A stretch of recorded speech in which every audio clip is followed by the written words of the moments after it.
দিদির বিরুদ্ধে লড়তে যাচ্ছিস তাদের বলছি শোন, নিজের ফ্যামিলির দিকে তাকিয়ে দেখ।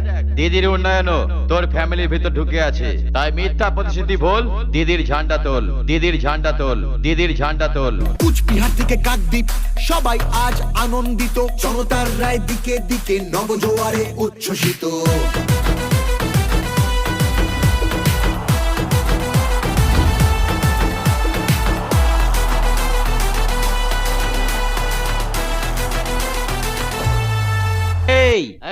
গোটা ভারতবর্ষ জানে উন্নয়নের আর এক নাম দিদি। দিদি এই সামান্য হয় চটি পড়া দিদিকে হারাতে গিয়ে গোটা দিল্লিটাকে তো বাংলায় নিয়ে এলি, সোনার বাংলা গড়বি বলে। আবে বাংলার মানুষ বোঝে এরা গরুর দুধে সোনা খোঁজে না, মাথা মোটাদের মতো। গণতন্ত্রের